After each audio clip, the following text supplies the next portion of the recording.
We're back, bitches.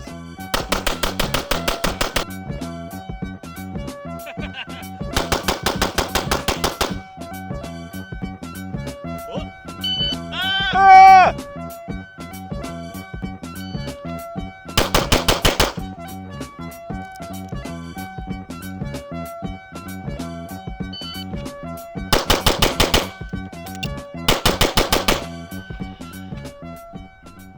They were all alpha. This is from an earlier run.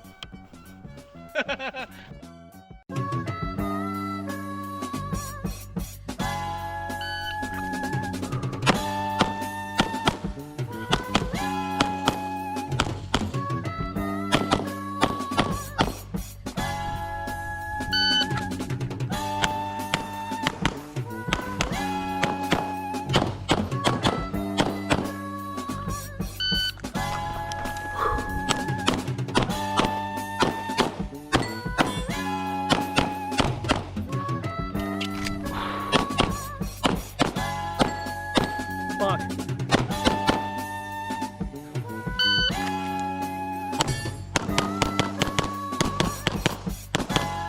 Holy shit.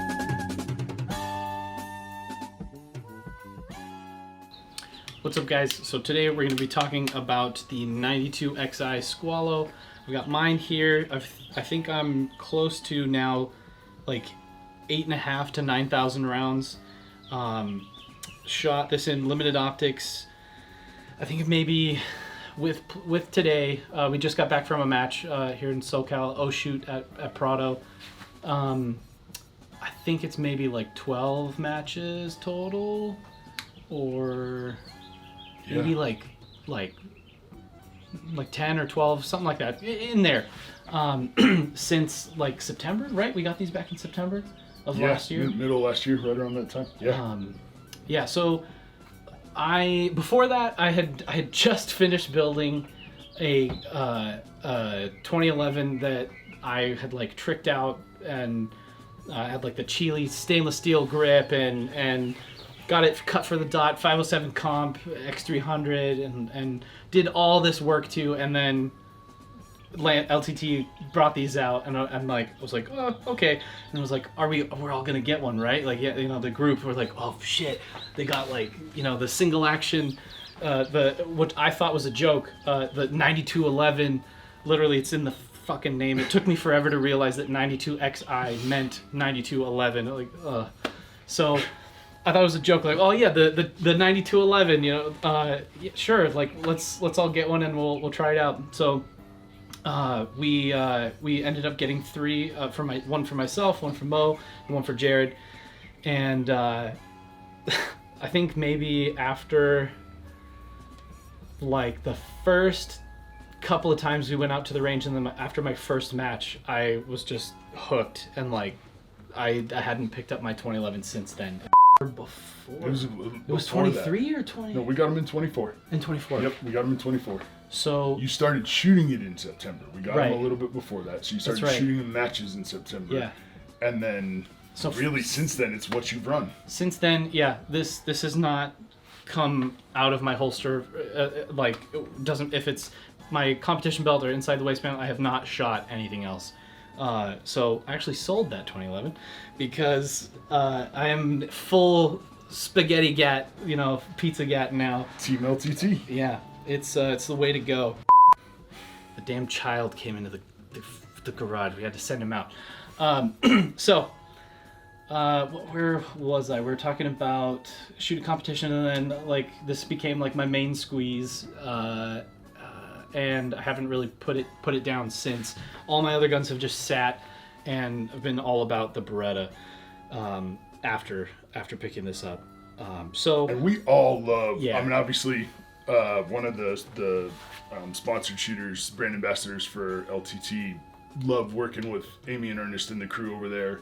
They do some amazing work. They really do. And when we saw what the XI platform was going to be, and then saw the Squalo specifically, which we'll talk about some of the differences in my setup and your setup and some of the changes we've made. But when we saw it and felt the trigger at SHOT show early 24, it was like, oh man, I think we got to get our hands on this, because this could be a game changer for us. And we all really fell in love with it then. Yeah, I typically how things work out for me, like in this way, is I'm a hater at first. I'm like, whatever. Like, I've got my staccato. I'm building my custom 2011. Like, I'm not gonna bother with the and then like we go to shot, and I was like, it's okay. Yeah, it's cool. This and that. And he, Jarrod's losing his mind, and Mo's like, oh fuck, this is super cool. And then like, it took me having to get one and like wanting to not feel left out from the group when we all got them, for me to finally be like, oh shit, like I actually prefer this over everything else. By the way, it was the same story with what I consider the number one upgrade, which would be we'll talk about it, the trigger that we changed out on this one. Absolutely. Both Mo and I were instantly like, yes, please. And Ethan's like, man, don't really like flat-faced triggers. I'm totally good with this one. I typically don't. And then Mo and I dropped our triggers in. Yeah. Actually, you put Mo's trigger in for him, and I put my trigger in. And then he felt it, and he was like, Jarrod, do you have any more of those? I was like, I got one for you, bud. Yeah. Well, since we're already heading that way, we'll just talk about the things that we had come across and swapped out along the way. The first big thing I think for all of us was the mag release. Yes. What comes well, first I'll go even further back and just talk about what comes from the factory, I guess.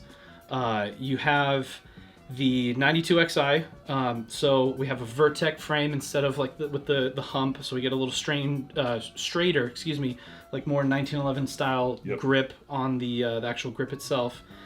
We have frame-mounted safety. Think M9A3 or 92X Performance grip angle.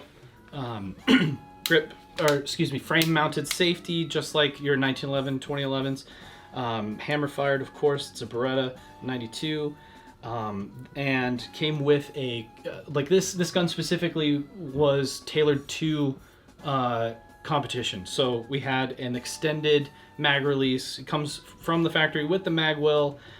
Came with where I didn't grab the Tony Systems base plates. Came with 3 mags with base plates on there, so that like you could literally buy this gun, slap a dot on it, and go shoot limited optics out the box. It was great. And the little thumb rest takedown lever, but we'll talk about that in a second. And then real quick, so that's what Beretta shipped it from the factory. Right. It goes to LTT, and what LTT does is Langdon has the proprietary drop on their dot cut into the slide. So they are able to go lower because of the re-engineering of the firing pin and the mechanisms underneath there. So it actually goes lower. So it's sitting fully on top of the slide. It actually, if you guys can see it, it goes into the slide, and so you get a lower drop. They also have an optimized trigger bar, so if you've shot any of the LTT guns, you know that it instantly changes the feel of the trigger. Yeah. So you've got the optimized trigger bar, and they do a great job of polishing and cleaning that up. And then really, those are the two big things I think that you get from Langdon, is the trigger and then the dot cut. And the MP3 coat on the barrel. Yep. Ours had been recrowned. They've been cut and recrowned so that they're flush with the muzzle. Ours didn't get the carry bevel treatment, did they? No, not these ones. No. Yeah. If you're thinking of owning a Beretta, putting a dot on it, you need to do it with LTT. Well, I think the first one you were saying, we changed the mag release. So the extended mag release comes, and it has a Allen key that you can adjust the angle of the flat face of the lever where you pressed it. Or if you wanted a bigger paddle or a smaller paddle, you could put one on there. Yeah. The challenge was the way all three of us built our grips. All three of us. So it wasn't just a Jarrod's giant hands issue. It wasn't like a Ethan's got a super high grip issue. It was all three of us would drop a mag under recoil as we tightened in our support hands. And no matter how we changed where the paddle was interfacing, it was just, for all of us, too much of a mag release. So the first thing we did was we went and got the Wilson Combat mag release, which is an extended mag release. So it's a little bit more than like sort of what traditionally. It's just not gnarly. It was sticking out super far, and like Mo and I were really sad because we've always like like trying to find Excalibur, like what's the one gun where we can like bring our thumb to the mag release and press it without having to like change our grip or do anything with it. And we were both like, oh my god, it finally happened, because like the paddle came back pretty far, like almost like right to the tip of my fingernail, and like we were able to get leverage on it, press, and like we were both just like, oh, and like wanted it to work so bad, but it just every time come out of the holster and build the grip, whoop, there goes the mag. And I was like, you can't. And it was like, it wasn't like a fluke thing. It was very, very consistent to the point where it's like, bro, I can't live like this. So it had to go. And the Wilson's great. Yeah. Yeah. And when all my 92s that I run from LTT, this is what they ship all of their 92 Elites with, is the Wilson on it. So it's, for me, was very familiar and comfortable. Sweet. I think, and the next thing, it bothered me a ton, was the actual safety lever. So we'll get like close-up shots of all this stuff so you guys can see what we're talking about, and they'll be interlaced right here. But on the right side of the pistol currently, I still have the old small safety lever. And on the left side of the gun, we actually have the medium size safety lever. And it, personally, coming from 1911, 2011, like being so familiar with that style of safety lever and paddle, it just was, there was not enough material on the safety lever to really get my thumb like on there in a way where I was comfortable and also able to consistently take it off from the draw. So that was really starting to bother me. And were you having similar things, or were you fine with it? Yeah, no, it was the same thing. Probably 30% of the time, 3 out of every 10 draws, especially, and I noticed it more in dry fire, right? Because that's where we spend most of the time in the gun handling, was 3 out of 10 draws, I wasn't getting the safety down. Yeah, and too many. That's too much. 1 out of 10 is probably too much, frankly. And so then it became the search for like, how do we solve that? And Mo had similar complaints.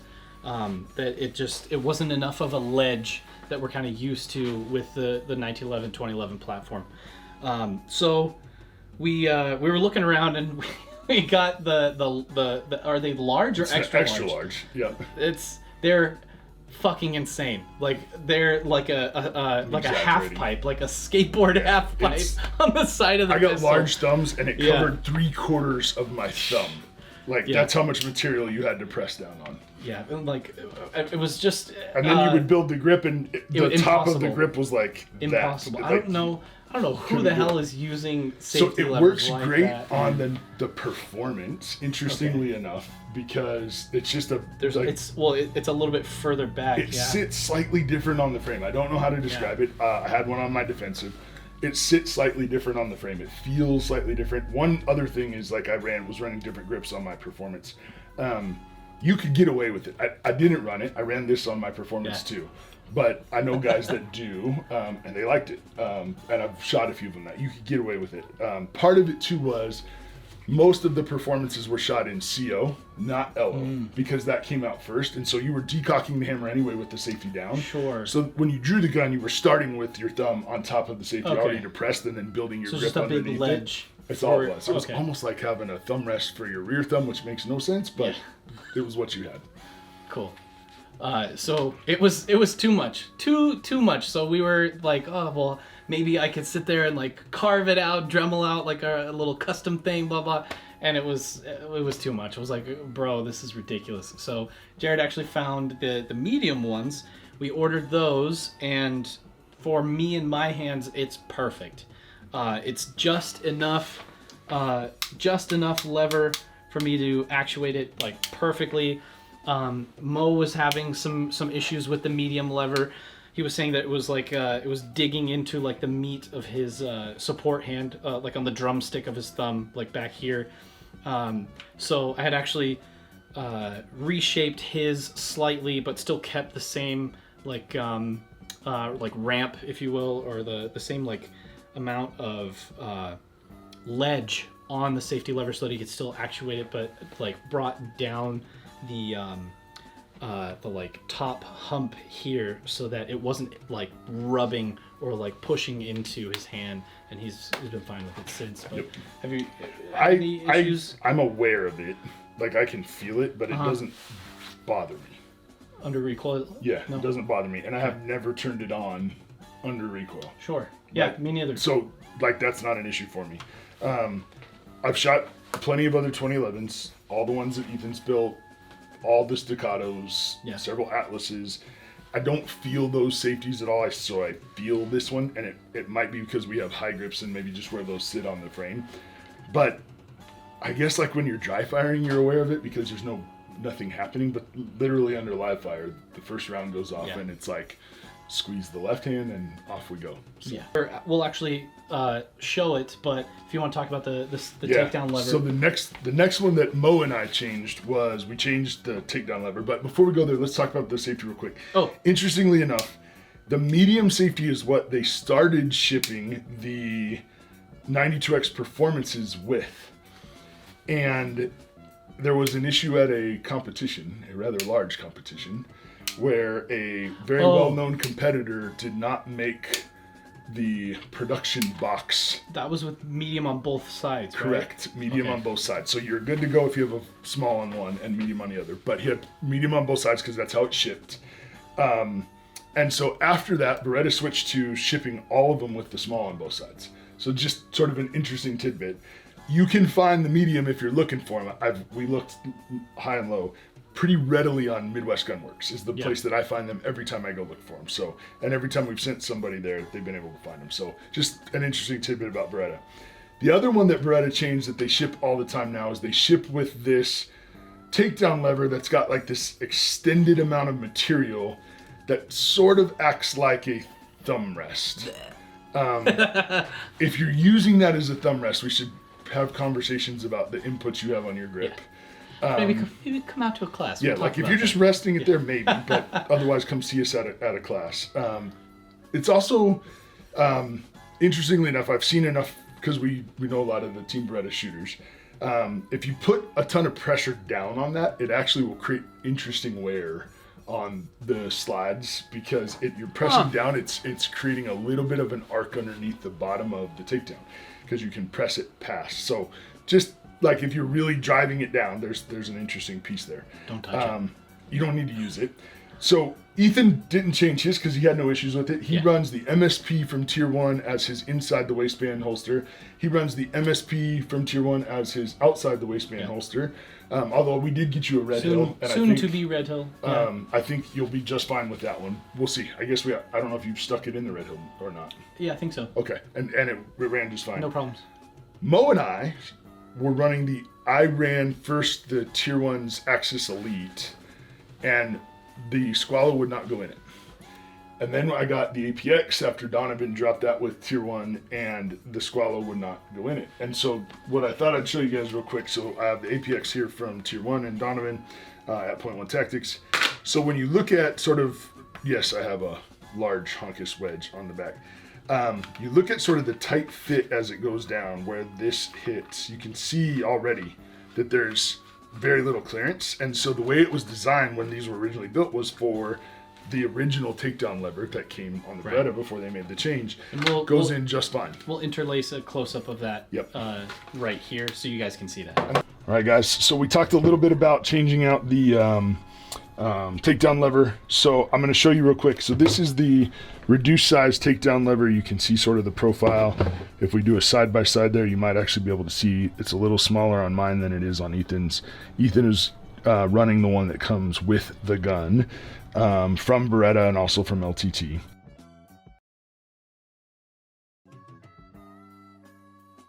So as you can see, this is one of the reasons that I changed the takedown lever. You can see it has to clear Kydex immediately going into the holster. And so by hitting the reduced size one, I go all the way in with no real resistance, right? Until we hit all the way into the trigger guard. The trigger's almost fully covered, and then there's that last final little piece. There's a channel that's got to cut out for the safety, but not for the takedown lever. If we take a look at the stock takedown lever that comes with the gun, take that light off real quick, you can see instantly, as soon as we go in, we're already touching plastic. we already have plastic contact. And so, like, as I push in, we're there, and there's my first resistance. Look at the difference on where the trigger is. Like, that's the first real resistance. And now I have to push and really push. And now you can see how much the standoff is it like versus actually, my gun. Yeah, it actually like pushes it out. Yeah. away. Yeah. Crazy. And so then the tick out requires quite a bit, and you can actually hear it scrape. So that was why Mo and I changed our takedown levers from the stock one to the smaller one. Was we weren't running light driven holsters, we were running APX, and so when that's in, you can see it's not pushing it away, right? It's trapping the safety to keep the safety in place, and has sort of the right appropriate fit. The next big thing was the trigger, like we were talking about. The stock trigger on the 92XI, it's still like slightly curved. It's just like the very tip of it is flat, so that when you complete the length of travel for the trigger, once you are like you're prepped to the final wall and you're about to break the shot, it's at like 90-ish, and then when you fully break the shot, it's super close to the back of the frame here, and it's like 88, 87 degrees, something like that. It's not a true like 90.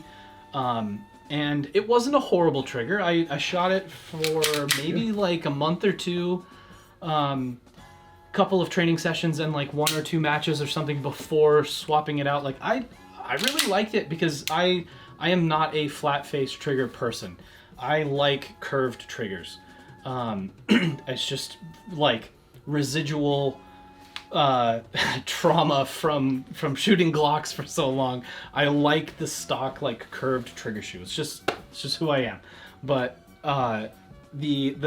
so going to the stock trigger, it was not the worst thing in the world, and I appreciated that it was still slightly curved, just a little bit. But Fabio and Ben Hart, both Timberetta shooters, they came together, formed 2 Patriots USA, and then their trigger was this little prototype. I think this is a prototype because mine is a 3D printed, like metal 3D printed. The one prototype. Ben sent me to drop in mine when I told him I was getting it, and then I ordered one for me and Mo because Ethan said he didn't want one. Yeah. And then when Ethan was like, "Oh, bro," yeah, Ethan got the prototype. We're at the house, and I was like, nah, I don't know. Like it feels weird because like I was so used to the length of travel on the trigger going like from right about here, like all the way back, and then it was like the slightest break. Like it was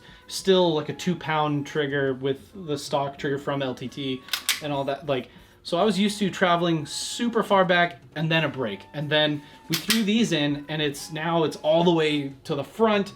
And it breaks super far out, closer to like a 90. And I was like, this feels weird. Like I don't like change. This is weird, you know. And then I sat there in the garage after I put it into Mo's gun. I was like, you know what?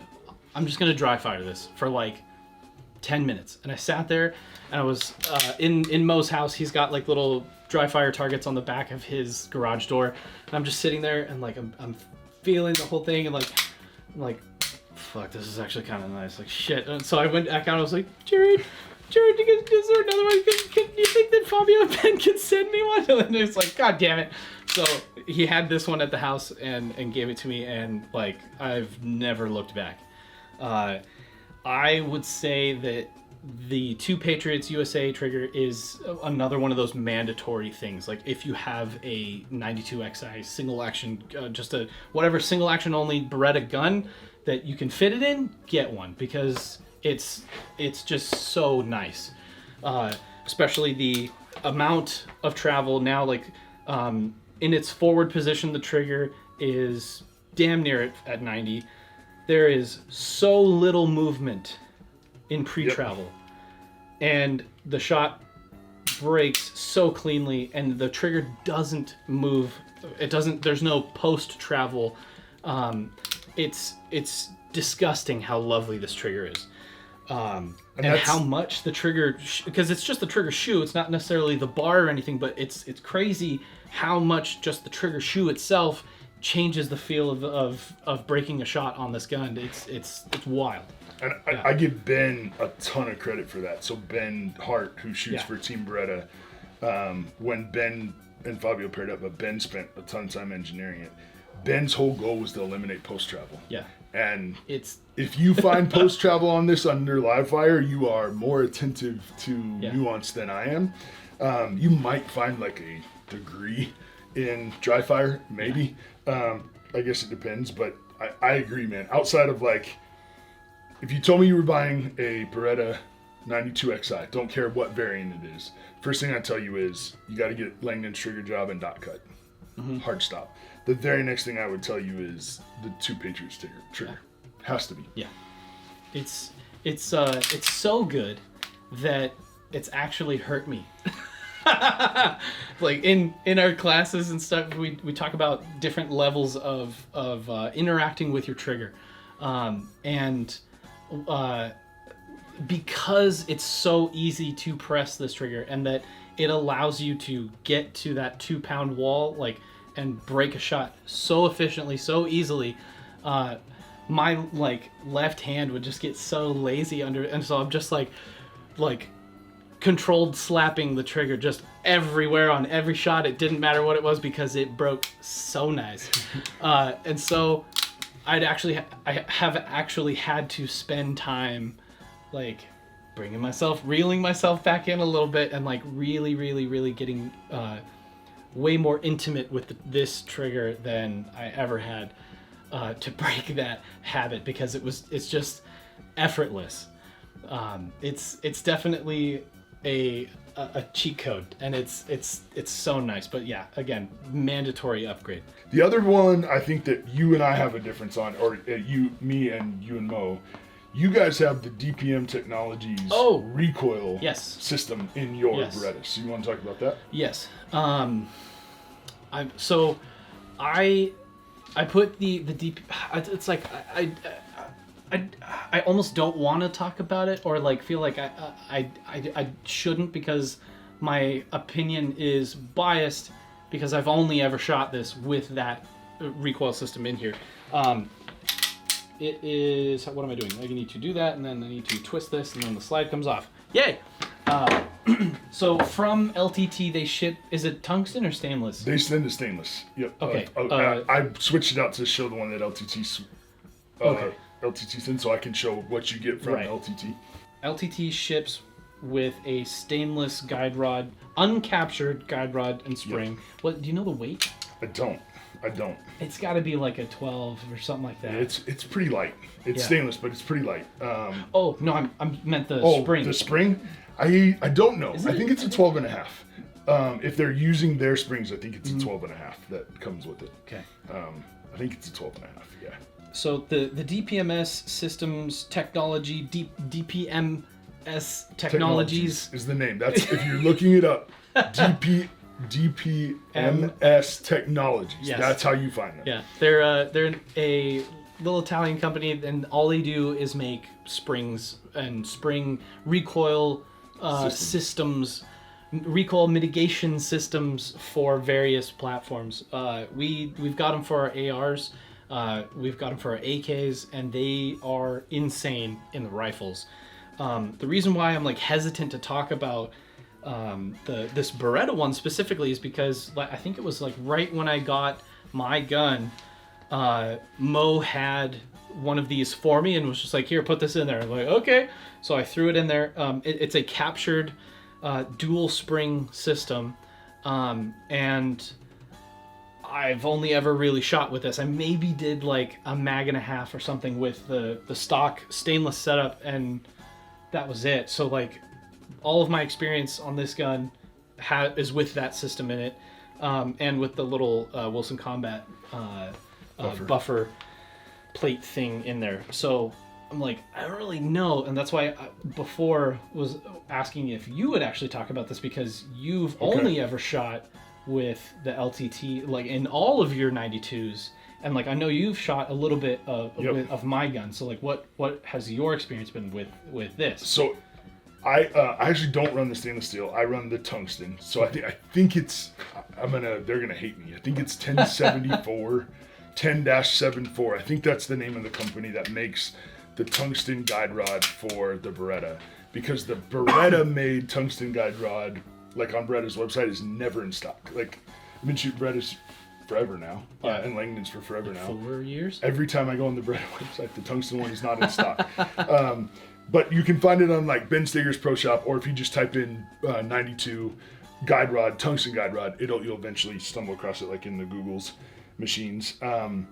I prefer the tungsten, and so I shoot the tungsten and everything. I dropped the stainless steel that comes from Langdon in here. It's totally fine. I prefer the tungsten for a little bit of weight, in that's what I'm so used to because I've been shooting them for so long that way. I get really consistent dot behavior in this gun versus my other 92s. It is a little different because the grip angle is a little different. It's single action only, so there are some idiosyncrasies. But like my dot moves about the same distance in the window relative to grip pressure, so I don't get massive deviations. With the DPMS, I got less lift in the dot, like noticeably less lift in the dot. It was requiring a change in the shooter to change my timing, because I don't know, I probably have a few hundred rounds with the DPMS, not a ton, but a few hundred rounds. It was requiring a change in the shooter, but because I don't shoot this gun except for a couple times in LO or when we are just enjoying it because it's a beautiful firearm on the range, I predominantly shoot my 92 Elites from Langdon in carry optics, and that's what I carry every day. I didn't want to invest the time to retrain all of the confirmation levels and the behavior of the dot for that one, but noticeably less dot movement in the window. I don't know, maybe that's me being lazy. If there's less dot movement, maybe that's the right way to go. Troll me, internet, yes, welcome to do so. But that was what I noticed. And so I don't run it with the buffer tube. I think, Ethan, I might have even given you the Wilson buffer tube. Yeah. I might have given you that one and said, hey, if you want to try it, try it. On the tungsten one, I found that on the return, when I was running a slightly lighter spring, I felt like there was a little bit of a dip. And so like I didn't like my dot coming back to zero and then a tiny little dip with the Wilson. Like it was hitting it, and that impact was causing my dot to like dip just a little bit. Interesting. So I noticed it, but I was running a 10.5 recoil spring when I tried it, and then I've subsequently switched to, I shoot 124s. I run an 11.5 Langdon. I think it's silicone, or they're chrome lined silicone lined recoil springs from Langdon, and that's what I run. So cool. Moving down to I think like one of the last parts is the Magwell, the Tony Systems. It's a great Magwell. Yeah. It's a big enough shoot, but it's not overwhelming that you can easily use this inside the waistband.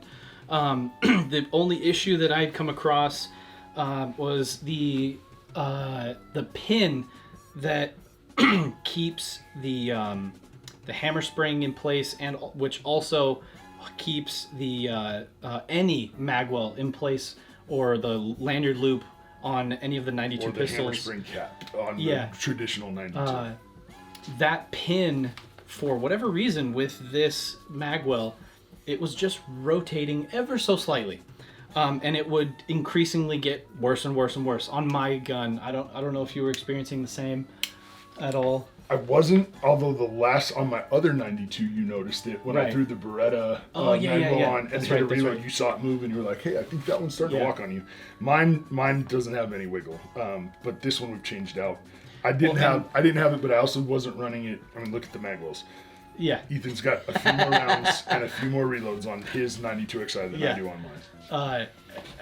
And I think it's just something that's like that. Like, at first, I want to say within the first like 2,000 rounds, no problems. And then eventually it started to wiggle. And it got to the point where it was so bad that when I would grip the gun, I could feel it move under my pinky. And then on a reload, if I did it just right, I would actually catch skin and I would pinch myself on the pinky and it was like, all right, I'm not doing this anymore. So I was like, I need to find some kind of solution, or I need to find my own pin to put in there. And what I did, I took a pair of calipers and I measured the diameter of the pin that came from the factory. I think it was like 19 millimeters or something, or 18 millimeters, and measured the hole, and that one was at like 20. So I'm like, okay, well there's tolerance issues right there. I went online and looked for stainless roll pin, found some 20 millimeters, great, got them ordered. The minimum order was 25, so I have a bunch of extra pins. So I'm like, hey guys, are your Magwells moving around? Like, hey, you know, put this in there. So got them in, and like just like crimped them just a teensy bit, because they're you know, just stainless rolled onto itself. So just crimped it just a little bit so that it could go into the hole, and then tapped it in there, and went in easy, went in fine, and now this thing is rock solid, and it's never moved since. Yep. But just another small little thing that maybe you should look into or replace once you get one of these for yourself, which I think you should. Then one of the last things, I guess, is the fitment with base pads with the Magwell. You've got the most experience with that, because I've only ever used the Tony systems that come from the factory with those mags. I have monster hands. Probably the fourth time I've said that already. Yeah. Which means little parts in these hands don't go together well. And so I can't stand stuff that requires me to manipulate little screws. So I've constantly been on the hunt for base pads that I can take off at a match after I've dropped in something. Today, we were running at Prado, and I cleaned my mags 3 different times because the bullets are in there, like as when you're packing them in, and like I can hear and feel the griminess sliding against the magazine tube, and it's like, competitions, I don't want an issue, so I clean it. So I like the ability to like take it off very quickly, put it back on. And so for me, it was like, all right, if I'm going to shoot this in LO, I want to know what fits. And so I'll set my gun down and I'll just walk you guys through these real fast. Actually, I won't. We'll interlace a close-up right now of each of the mags and which ones fit, which don't, and all that. So we'll do that over the shoulder so you guys can see all of that, and we'll do that now. All right, guys, just real quick, we're going to walk you through the different mag guides, the base pads we have that interact with the Tony Systems Magwell. So first, and obviously, we have the Tony Systems that comes with the Squalo when you get it from Beretta or from Langdon. Obviously, you guys know this is the TTI or the LTT version. So, of course, nice, very clear. You can hear the positive click, free dropping. This is the Terran Tactical base pad. This is made for the Beretta. It also fits here just fine. You can hear it, drops just fine. This is our buddy Scott Jedlinski's base pad. Shout out to Scott. This one I love for training with, love for teaching with. It does not fit the USPSA mag guides right now. I think he and I did a video on that one, but also fits in here. With the right follower spring combo, I can get 25 plus 1 into that bad boy. This is the Lock mag base pad. Not yet released. They have it out for CZ, but not for Beretta. I got a chance to get my hands on a prototype, and I love it. The Lock one fits also great, and so really big fan of that one. This is the Walther or Canic base pad from Henning, and because this one works, or the mag tubes for essentially Walther, Canic, Beretta from Mechgar are all the same. It works on there, and this one will also work in the Beretta and with the Tony Systems Magwell. This is the Henning Beretta base pad. So if you order the Beretta base pad, it is not going to work. So it is a carry optics only base pad. It does not fit. I cannot get the click, right? So real quick, my breakdown would be, you can see we have a set screw that we have to run with an Allen wrench. Not crazy about it. It's on the Tony Systems. The Terran Tactical, we have a set screw that we have to run in order to trap the pin. Again, that requires me with an Allen wrench on the range when I need to clean my mags. Not crazy about it. Love my boy Jedi, but It doesn't fit competition anyway, so don't gotta worry about it right now. His is even smaller, and it's a single one that you have to drive in from the top. So again, one that I would want a table or a cloth or something to trap it to make sure that I wasn't going to lose it while I'm on the range. What I really like about these three and the lock is you can see it has a detent. There's a detent here. I press down on the detent and it's got a spring on it. I just have to get my big fingers out of the way. And it's that simple, and it's off. So I take it off, I pop it off, I pop it back on, and that keeps, because it's spring loaded, that keeps and traps it in place, which is fantastic. The same is true, and this is how you know the difference. For the Canic and the Walther base pads, it's in the front, and that's how you know it's going to fit the Magwell. And so it's the same sort of style of design, right? You press down on the detent, which is spring loaded. It clears the mag, so you can see it clears the mag, and then I'm able to clean my mags and just throw that back on. The same is true in the Beretta one, except it's in the rear, so I would do it out of the rear. But unfortunately, this one doesn't fit the Magwell, and so no go for LO or for the 92XI Squalo specifically. Like with that Magwell specifically. Yep. Okay. It will not run with the lock Magwell either. So because it's the angle, if you guys take a quick look at it, see how much higher it sits in the front than the... Hold that there. Yeah. Okay, continue. See how much higher it sits in the front versus the Canic or the Walther? That little cutout. That's right the difference. So this piece up here in the front is what's stopping it from getting the positive traction all the way into the mag channel in the gun and in the grip. And that's what prevents this one, the Beretta specific one, or the Carry Optic specific one, from being able to work in the Magwell. I'll leave you guys with one other thought, just to check on all Berettas that are aluminum frame, steel slide. The first is, take a good look at your frame rails. There is a round count at which point the steel will wear on the aluminum. For me, on my first gun, it was over 140,000. So that's a lot of rounds. Some of you might never shoot that in your lifetime. I did on my first gun, and it was out of match, and I was like, why is my gun behaving this way? Yeah. Went to the safe table afterwards, racked it out, and my frame rail goes beep, and I was like, oh, interesting. But man, 140,000 rounds, I think I got every penny out of that gun. Loved it. So that's one thing to notice. One of the ways that I check that, just to give you guys like an idea, so once it's locked in, if you hold the frame, you can wiggle the slide, and you'll hear or feel a certain amount of wiggle. The more you shoot it, the more wear there is on the aluminum side. Ethan's got more wiggle than mine.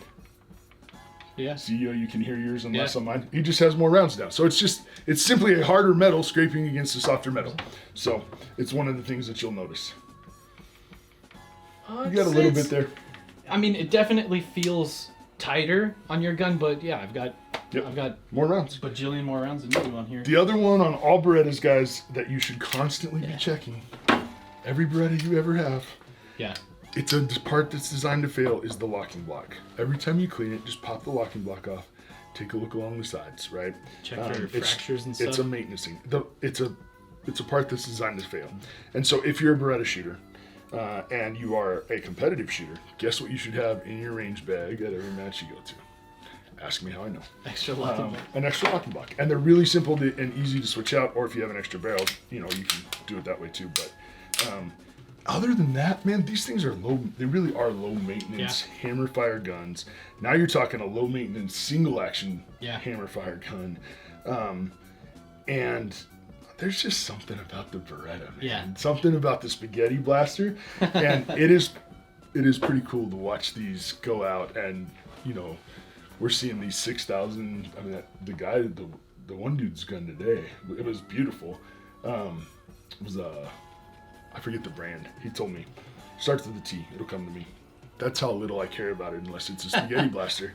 But I asked him. He's like, "Yeah, this was $7,900." I was like, "Oh, I got 3 Squalos for that, right?" Like, it's fun to watch these shoot just as well, because it's always the driver, not the car. But the cars can matter. And these things are holding up great and performing really, really nicely. And so, big fan so far. Really, really happy with them. Yeah. So retail on It's different now because before you used to be able to get these straight from LTT, but they're not doing. Or is it Beretta? Beretta has stopped shipping these from the factory? Beretta's still dropping the Squalo, but LTT's not doing the Squalo right now. So they're not. LTT isn't keeping inventory of the Squalo. Yeah. Okay. But LTT does gun work on any Beretta, right? So you send it to them, they will. If you wanted this exact gun from LTT, you'd have to find it on the street and then send it to LTT to have all the work done. Yep. Which is worth it. Absolutely worth it. Yeah. And frankly, what you should do with all Berettas. Yeah. Hard stop, like period at the end of that sentence. So they run. Retail? These are like just under $1,400 is what a Squalo is. So it's just under $1,400. I think these were obviously with LTT's. I love it. Custom without compromise was the slogan. Yeah. I think we have a new one now. Amy's gonna kill me for not knowing it off the top of my head too. I'm sorry, Amy. I'm sorry, Ernest. Custom without compromise is like branded on my brain because I believe it to be true. Is it not? Oh no, that's just his Langdon tactile on this. I believe it to be true, but from them you were getting sort of all those pieces. But you can do a trigger job in the bag. You can do the trigger yourself. What I will tell you is you get 80% of it because the polish work that they do when the trigger's there, and you don't think that. When you say, well, I got 80% of it, it's only 20%. That 20% makes a difference. Yeah. It really does. It really does. I felt a lot of people who brought me there, hey, I bought the Langdon trigger job in a bag, and I'm like, oh, that's nice, now feel mine. And they go, oh, and I'm like, yeah. So then we take mine apart to look at the sear and look at where the polishing occurred, and then we look at theirs, and I'm like, have Dremel will travel, or just send it to Ernest and Amy and the team, and they'll take good care of you. Absolutely agree with that. Having done that myself on a friend's Beretta, and then I'm like, this doesn't exactly feel. I mean, it's close, but it doesn't feel like Jarrod. Maybe like after they shoot like a couple thousand rounds through it, it'll wear through or something. I'm like, oh, I don't know. Yeah. So totally agree, but. So 1,400, and then the work the LTT does into it, maybe like another $500-600. I'd have to look it up to tell you, honestly. 4, something like that. But they've got the options there on their website, or you can give them a call and reach out to them and ask what that would possibly cost. Or when you're at our website signing up for training. You can hit our link to Langdon, which helps us out. Thank you. And go order it all through there. And what you do is you just put it in the cart to tell them what you want. You order it, and then they will give you the instructions on how to legally ship your firearm to them, depending on the state that you're in. Yeah. And then they do the work for you. They test fire it, make sure it's good to go, and then they send it back to you. And super responsive staff. They're fantastic over there. They do great work, and they will listen to sort of what you're asking. And one of the cool things they're doing, I don't know if you want to flip that around real quick. You can ask for it too. They do some of the laser stippling now too. So if you're like, hey, I want to rep that there's some LTT out there, they'll do it on the barrel. They'll do it on the slide. They'll do it on the frame if you're asking for them. So with that, thank you for watching, guys, and we'll see you in the next one. Peace. We out.